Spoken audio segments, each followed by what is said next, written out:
ٹک talk پہ ایک بندہ آ رہا ہے, لڑکا بڑے غصے میں بیٹھا ہوتا ہے, یہ مولوی کچھ نہیں کر رہے, اسرائیل میں یہ ہو گیا, فلانے جگہ یہ ہو گیا, یہ یوں نہیں کر رہے, یوں نہیں. میں نے دفعہ کمنٹس کر دیا کہ تو کیا کر رہا ہے بھائی بیٹھ کے, تو بھی تو کچھ کرنا. کہہ رہا ہے میں اکیلا کیا کروں, یہ مولوی کریں گے تو میں کروں گا. بھائی یہ مولوی تو کچھ نہیں کر رہے. وجہ اس کی یہ کہ مولوی کہتے ہیں ہم کیا اکیلے کیا کر سکتے ہیں, گورنمنٹ جب تک نہیں کرتی. تو جو دلیل مولوی دے رہے ہیں وہی دلیل آپ بھی دے رہے ہو کہ یہ مولوی چونکہ نہیں کر رہے تو میں اکیلا کیا کر سکتا ہوں. تو بات یہ کر آپ بھی نہیں رہے. یہ باتیں کرتا ہوا وہ اچھا لگتا ہے جو میدان جنگ میں جا رہا ہو, لڑ رہا ہو, اور دو بدو فائر ہو رہا ہو اور جہاد کر رہا ہو, اور کہہ رہے دیکھو مولوی کچھ نہیں کر رہے اور میں یہاں بم رکھ کے آ رہا ہوں وہاں پہ اور شہید ہو رہا ہوں میں سب کے سامنے. جتنے اسکالر آ رہے ہیں یہ مولوی یہ نہیں کر رہے وہ نہیں کر رہے. بھائی تم بھی باتیں ٹھوکنے کے علاوہ کچھ بھی نہیں کر رہے ہو. تو مولوی وہ باتیں نہیں کر رہے جو تم کر رہے ہو, اس لیے کہ ان کو پتا ہے باتیں کرنے کا فائدہ نہیں ہے. تو کام وہ کرو جو کر سکتے ہو. اور دوسری بات یہ کہ علماء یا جو بھی بڑے لیول پہ جو لوگ ہوتے ہیں وہ بہت کچھ اندر اندر کر رہے ہوتے ہیں. وہ پرلے درجے کے بے وقوف ہوں گے اگر وہ عوام کو بتا کے کرنا شروع کر دیں. بڑی حماقت کی بات ہوگی. بہت کچھ اندر اپر لیول پہ حکومتوں سے رابطوں کی کوشش ہو رہی ہوتی ہے, حکومتوں کو سمجھایا جا رہا ہوتا ہے, حکمرانوں کو حل دیے جا رہے ہوتے ہیں. تو یہ نہیں ہوتا کہ جو بھی کر رہا ہے نا کہ میں جا رہا ہوں آرمی چیف سے ملاقات کے لیے اسرائیل کے مسئلے پہ بات کروں گا, یہ میرا یوٹیوب چینل ہے آپ لوگ دیکھ لیں, میں جا رہا ہوں ٹاٹا دیکھو میں اپنی ذمہ داری کیا کر رہا ہوں پوری کر رہا ہوں. اسی طرح آرمی چیف کہے لوگوں میں جا رہا ہوں اسرائیل کے مسئلے پہ فلاں سے بات کرنے کے لیے, دیکھا آرمی زندہ باد. ایسا نہیں ہوتا. بڑے پیمانے پر جو گیم کھیلے جا رہے ہوتے ہیں وہ خفیہ ہی ہوتے ہیں, وہ عوام کو نہیں بتائے جاتے.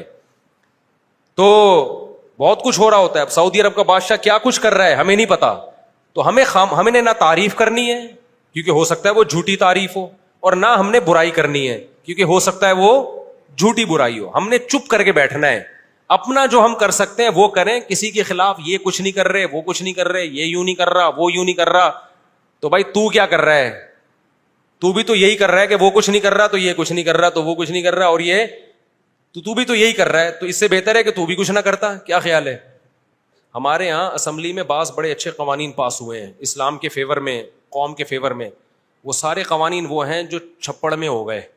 علماء کی ایک جماعت ملی, وزیر اعظم سے ملی, اسمبلی میں موجودہ لوگوں سے الگ الگ ملاقاتیں کی, اس کو میڈیا پہ نہیں لائے اور آرام سے جا کے اس لا کو پاس کروا کے ملک کا قانون کا حصہ بنا دیا. لیکن وہ قانون, وہ تحریکیں جو میڈیا پہ آ گئیں, دھرنے, یہ پاس کرو, یوں کرو, ہم یہ کر دیں گے, ہم یوں کر دیں گے, وہ کبھی بھی نہیں پاس ہوئے. وجہ اس کی ہے کہ مخالفین بھی اسی اسٹائل سے آ جاتے ہیں. آپ کے لیے پاکستان میں یہ فیصلہ کرنا کہ کون صحیح ہے کون غلط ہے, کسی کا باپ 100 دفعہ پیدا ہو کے مر کے پیدا ہو جائے یہ فیصلہ کر ہی نہیں. یہاں اچھا وہ ہے شور زیادہ مچا رہا ہو, برا وہ ہے جو چپ کر کے خاموشی سے کام کر رہا ہو, وہ برا ہے. وہ ایسا ہے کہ کچھ بھی نہیں کر رہا حالانکہ وہ بہت کچھ کر رہا ہوتا ہے. تو یہ آخرت میں ہی پتا چلے گا بھائی کون کیا کر رہا ہے. تو یہ فیس بک پہ نا آپ دیکھو, انسٹاگرام اور ٹک ٹاک پہ ہر تھوڑی دیر میں کوئی ویڈیو آ رہی ہے, مولوی کچھ نہیں کر رہے, یہ کچھ نہیں کر رہا. تو میں نہیں کہہ رہا کہ مولوی بہت کچھ کر رہے ہیں یا کچھ نہیں کر رہے, لیکن آپ اس کو بولا کرو تو بھی باتیں ہی پھینک رہا ہے. پھینکنے کا لفظ میں احتیاطاً اچھا استعمال کر رہا ہوں, آپ کچھ اور لفظ اس میں ایڈ کر دینا. پتھر بولے گا کیا مطلب ہے؟ کہہ رہے ہیں یہ جو حدیث میں آتا ہے کہ قرب قیامت میں یہودی پتھر کے پیچھے چھپے گا تو پتھر بولے گا کہ یہ میرے پیچھے یہودی ہے, فقتلہ, یا مسلم ہادہ یہودی ورائی فقتلہ, اس کو قتل کر دو. تو پتھر بولے گا کا کیا مطلب ہے؟ پتھر بولے کا مطلب پتھر بولے گا, پتھر کا باپ بھی بولے گا, آواز آئے گی, معجزہ ہوگا, تو ایک لڑائی ہوگی. لیکن خوب سمجھ لو نبی صلی اللہ علیہ وسلم نے جو بھی پیش گوئیاں کی ہیں نا قرب قیامت کی, ان پیش گوئیوں کو محدثین فقہ کے ابواب میں ذکر نہیں کرتے, کتاب الاحکام میں ذکر نہیں کرتے, ان کو کتاب الفتن میں یا کتاب علامات ساعہ میں ذکر کرتے ہیں. احکام کا مطلب کیا ہے؟ یہ کرو یہ نہیں کرو, یہ حلال ہے یہ حرام ہے. تو جو آرڈر کی حدیثیں ہیں نا ان میں ذکر نہیں کرتے, یہ بتانے کے لیے کہ یہ علامتیں جب پورا ہونے کا ٹائم آئے گا خود ہی ہوں گی. ہم نے ان احادیث کو دیکھ کے خود سے کوئی کام نہیں کرنا ہے, ہم نے وہ کرنا ہے جو ابھی گراؤنڈ ریئلٹی ہمیں کرنے کا کہہ رہی ہے. نہیں یہی بات سمجھ میں؟ آپ نے سن لیا کہ حضرت عیسیٰ علیہ السلام قرب قیامت میں نازل ہوں گے، 100% ہمیں یقین ہے نازل ہوں گے. حضرت مہدی آئیں گے، 100% ہمیں یقین ہے حضرت مہدی آئیں گے. ہمیں پتا چلا جی شام میں حضرت عیسیٰ علیہ السلام نازل ہوں گے، ہم نے کہا ہوں گے نازل، یقیناً ہمارا عقیدہ ہے. آپ نے کہا چونکہ شام میں نازل ہوں گے تو چلو شام چلتے ہیں، اور اس مسجد میں جا کے آپ بیٹھ گئے اور اعلان جہاد کر دیا کہ اب میں یہاں سے قتال شروع کرتا ہوں، عیسیٰ علیہ السلام تو آئیں گے اور میری مدد کریں گے. پتا چلا آپ نے لڑائی شروع کی اور آپ کی ایسی کی تیسی ہو گئی اور عیسیٰ علیہ السلام آئے نہیں. آپ قیامت میں اللہ سے پوچھو گے اے اللہ حدیث میں تو کہا گیا تھا کہ شام میں عیسیٰ علیہ السلام نازل ہوں گے، میں نے تو جنگ بھی شروع کر دی، سب کچھ ہو گیا لیکن نازل نہیں ہوئے. تو اللہ جواب میں کیا کہیں گے؟ میں نے یہ تھوڑی کہا تھا کہ جب تو جنگ شروع کرے گا تو تیری مدد کے لیے آئیں گے. یہ میں نے کہا تھا آئیں گے، میں نے یہ ٹائم تھوڑی بتایا تھا. تم جو اپنا کام ہے وہ کرو، جب انہوں نے آنا ہوگا تو وہ آ جائیں گے. تم گراؤنڈ ریئلٹی کو دیکھ کے ٹائم گزارو. جب حضرت مہدی نے آنا ہوگا تو آئیں گے. اب ہر تھوڑے دنوں میں حضرت مہدی کی امید پہ کوئی تحریک اٹھتی ہے.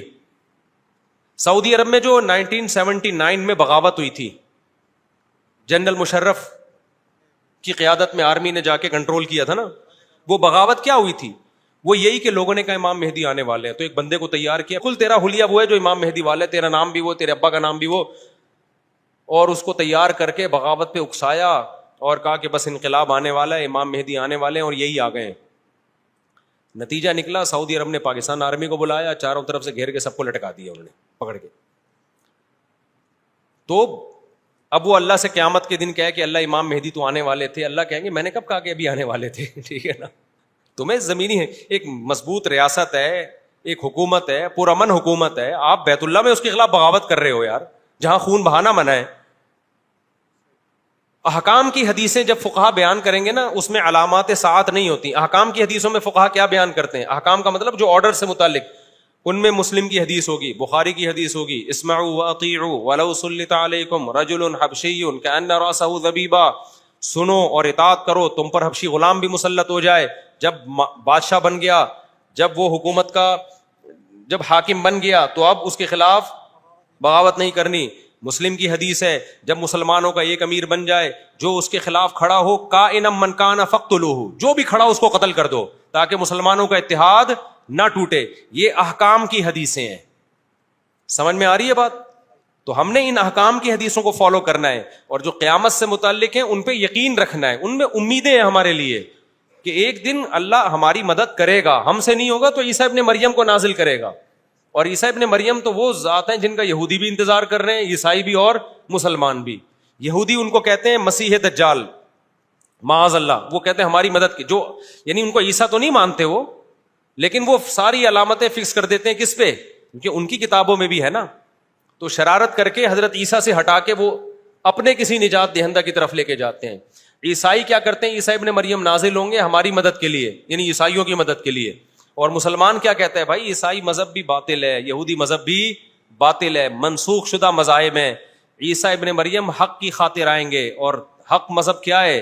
ان الدین عند اللہ الاسلام. اور اس میں اسلام کے پاس صرف نرے دعوے نہیں ہیں، دلائل بھی ہیں. اسلام کو آپ کمپیئر تو کریں دوسرے مذاہب سے، کوئی جوڑ ہے ہی نہیں.